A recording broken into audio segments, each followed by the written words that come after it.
Hello, good morning. My name is Demirel Ikram, Event Manager, and on behalf of my team, I welcome you all to the exclusive webinar series of Free From Food Dubai. We have selected speakers for you that will enlighten your knowledge and insights on interesting topics to inspire and learn more about on how to do better business in the Gulf region. These speakers are specialists in GCC food, retail, and import business. The fourth chapter of the webinar series will embark on the following topic: why the free from sector is hot right now in the Middle East, by Victoria Bolson, founder Bolst Global. Enjoy the webinar. Thank you.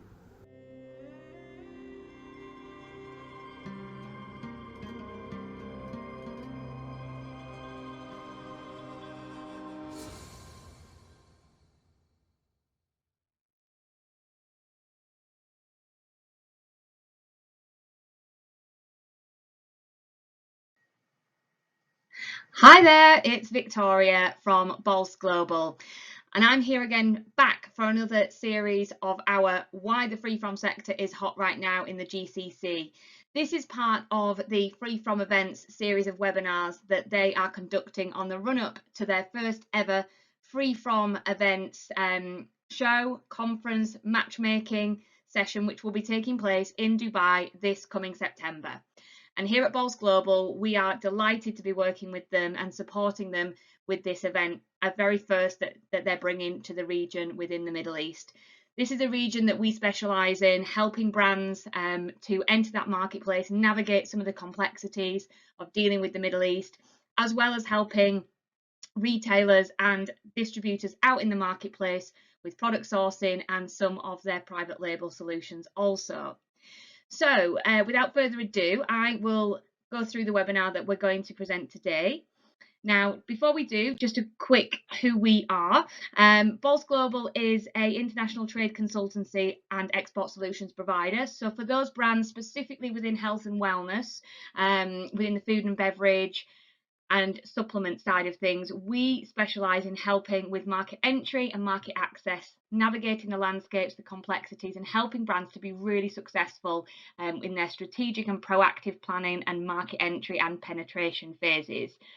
Likewise, and as I mentioned, we also have, through our network of Middle Eastern retailers, distributors, and a number of key stakeholders that we've developed these relationships with over many, many years. Through that access, we also provide support with private label projects and product sourcing as well, which is something that's becoming increasingly important in the region.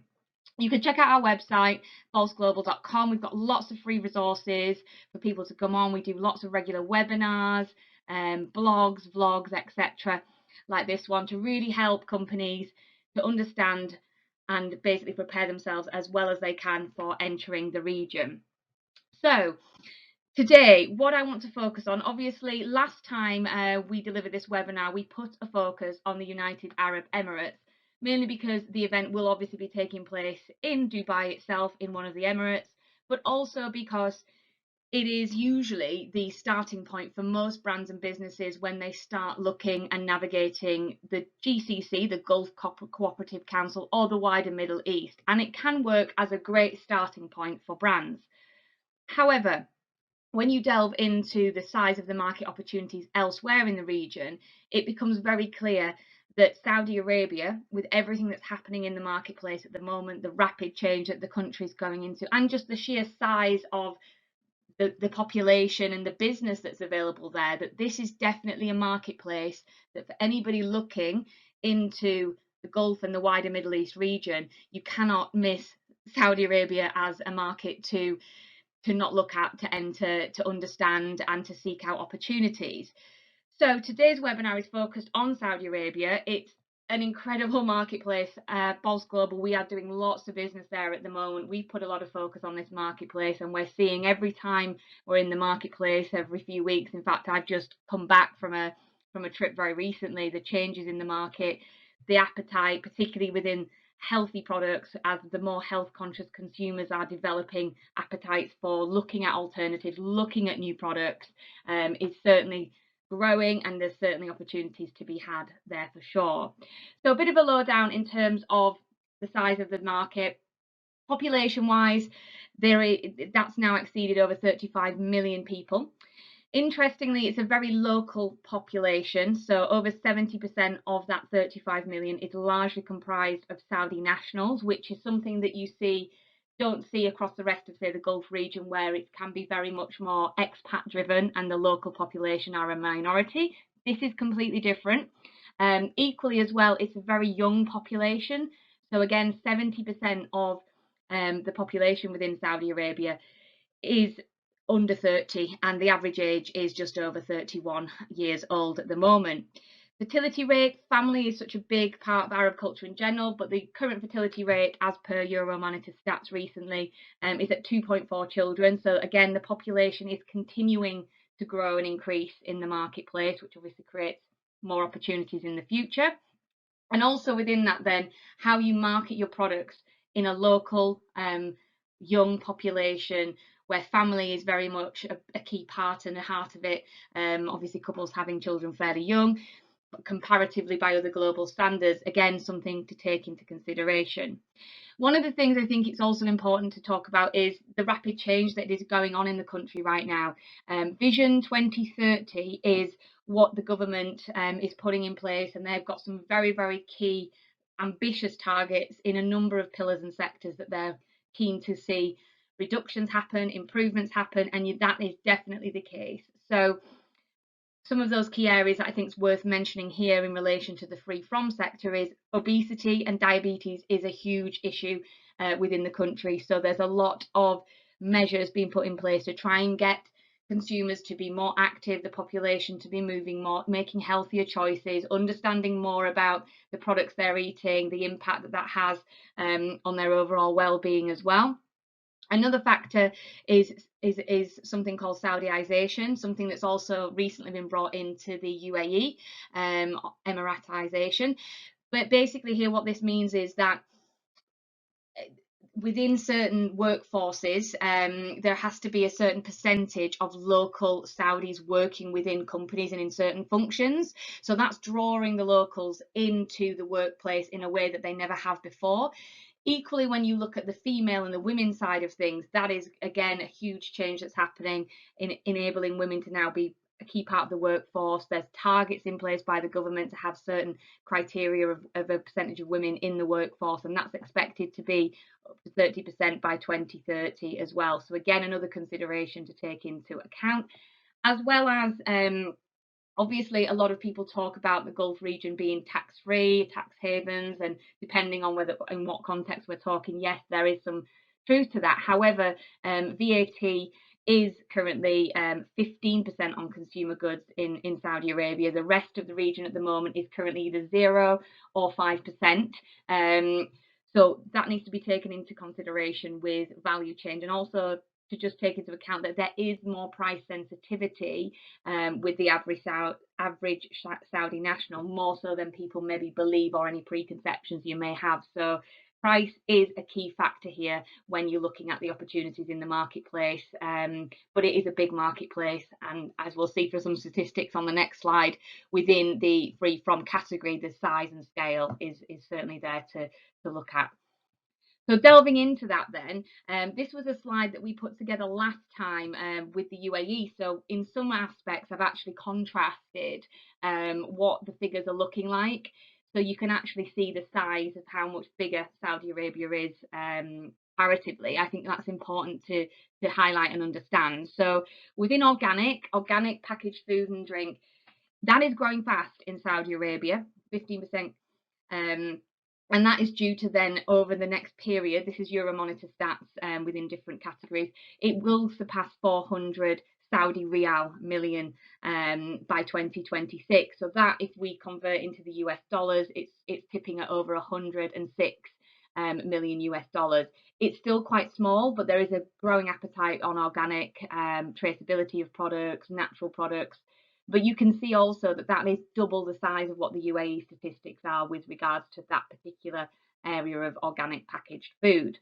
If we delve into the actual free from sector in Saudi Arabia, largely speaking, overall, it's looking to move from almost 100 million US dollars from 2021 to over 133 million US dollars by 2026. So again, growth is happening, and we'll delve into those subcategories shortly. But interestingly, when you also look at then the UAE statistics of the same size of the market, you're looking at comparing basically that same forecast period being almost 30 million US dollars versus almost 100 to 50 and almost being 130 over 133 million dollars. So you can see basically the size is so much larger. Now, interestingly as well, when you delve into the categories, whilst areas like free from dairy are doing very well in the UAE, they're still very small, and it's very much an embryonic subsector within free from in Saudi Arabia. Where the biggest subcategory is currently standing is free from allergens. Now, there is a lot of food sensitivity and intolerances in the Kingdom of Saudi Arabia, and that is where people are then, when they're moving into free from and looking for free from products, they tend to gravitate towards that subsector, basically. And you can see there on the slide the size of that market. And again, rapid growth happening, but that makes up a very big chunk of the free from sector. If you break down that further, there's a lot going into infant formulas as well within that free from, and obviously the allergen side is quite a key aspect. So I think if you're working in that space as a free from brand, there's a lot of opportunity to basically be able to present what you can offer in that space as a key opportunity and a clear one there. Whilst meat alternatives in the free from meat sector are growing, I think it's important to say that it is still very small business, and even with the growth that they're projecting, it's still very, very small in the grand scheme of things. Dairy is bigger and is the biggest sector after allergens, but again, you can see on the slide that comparatively, when you look at the numbers, that's still suddenly a much smaller amount also within the subcategory. So it's definitely a case of the free from allergens being an interesting area to play into within this area. Obviously, the organic, like I said, is growing. One of the key areas I think I wanted to highlight, which I think is important within Saudi Arabia, and talking back as I did about price sensitivity, there's a growing area of private label. So I think if you're a producer and you're able to offer for either the retailers directly or to some of the big brands in the marketplace who have developed a number of brands and they've got brand equity and heritage in the marketplace or ever, and they're looking in diversifying into organic lines, free from lines, healthier food and drink options, that could be, if you're a manufacturer, another great option to consider in the mix here for Saudi Arabia. So again, like last time, I wanted to touch on the distribution channels and make you aware of, okay, so where are some of the areas and some of the retailers we could start looking at, seeing what they're currently offering, doing some of your own research potentially, and looking who you might wish to target. So in-store retailing is still a big and the best chunk in terms of the channel. Online is still in its infancy as a platform, so I haven't gone into too much detail here as a result. It is rapidly growing, but again, it's a very, very small base. In-store and experiential is, with consumers, is still something that they're very much interested in and looking at the moment, even though they are largely millennial consumers. They're very tech savvy and they will obviously use those platforms and technologies. But there is still something to be said for the in-store retailing still dominating at the moment and will do for some time. So in terms of within free from, some of the areas you might want to look, some of the premium grocery channels, such as Danube, which is part of Binderwood Holding Group, Tamimi Markets as well. Manuel is another premium supermarket chain, a bit smaller, based out of Jeddah. Now they, they do have within their Tamimi and Danube, within subsections within their supermarkets, free from healthy areas that they're developing and building in store as well. So they're a key channel if you're in that obviously free from space. Also thinking and casting wider afield, you could be looking at more kind of healthy chains, depending on the product that you obviously are presenting. So things, if it's anything to do with weight management, and also free from gluten-free. So the diet centres that exist, Diet World, Dr. Nutrition, which is a Middle Eastern wide chain of stores that do a lot of health food, and even some of the pharmacies who are now starting to build out healthier food and free from options within their assortment. Again, it's still quite new. It's not as developed as other parts such as the UAE within the region, but it's starting, and it's a great time to get in, I think, now earlier on in that journey of development and maturity as a channel. So pharmacies such as Al Nadi, which is the biggest in the kingdom, they have over 1,200 outlets across the country, and a growing online e-commerce setup as well that they are building very, very rapidly. Definitely worth considering if your products are the right fit.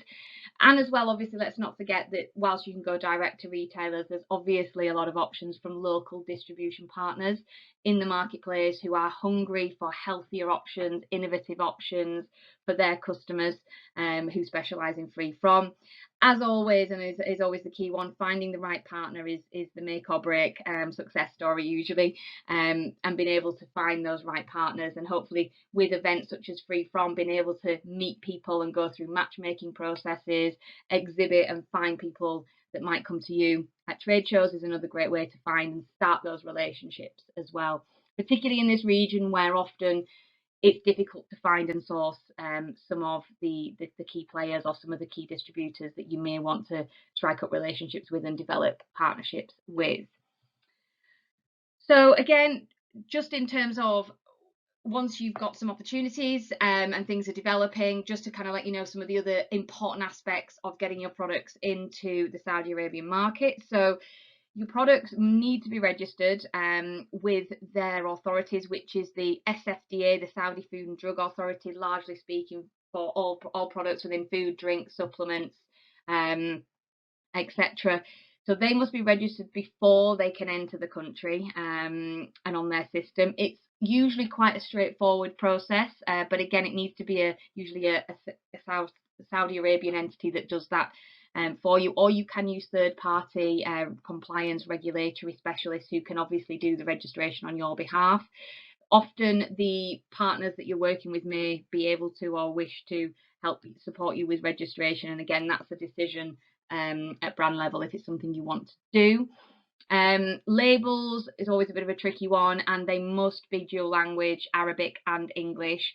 There are some idiosyncrasies whereby things such as country of origin, production and expiry dates, manufacturer's name and address, and a number of other things must be always on the pack in Arabic as well as English, and something that sometimes they are aspects and features that are not necessarily mandatory in, say, UK, EU or other global labelling requirements. So it's both a case of, yes, the translation's one aspect to consider, but also it's about compliance as well, and potentially additional information that you wouldn't have on your normal, say, English only pack to take into consideration. If you've got any claims on your products, usually you have to evidence them with certification. If they're organic, obviously a valid organic certificate, any claims, etc. as well. Usual documentation requirements for shipping goods. Commercial invoice, although often can need to be stamped by your local Chamber of Commerce on this one. Packing list as well. They also, both commercial invoice and packing list, need to be company stamped and signed. Certificates of origin to state the origin, obviously. Health certificates from your local authorities that will be accepted by the Saudi government, and any other certificates like halal, like organic, that I mentioned where appropriate to your product. Another key thing is, and again from our experience, data loggers are still usually required within containers, just to make sure that you can prove the temperature sensitivity has been controlled through the transportation of your products into the marketplace as well.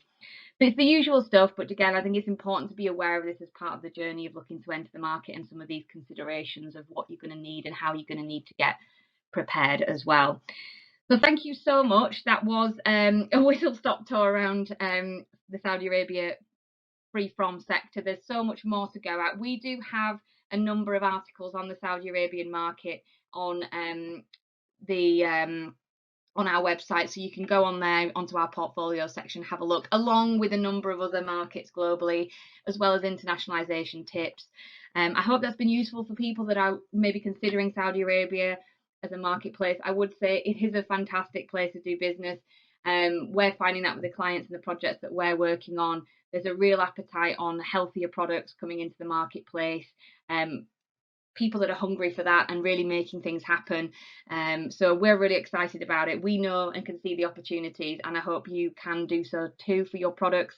And coming along to the Free From events in Dubai would be a great starting point for those companies that are serious about entering the GCC and the wider Middle East market.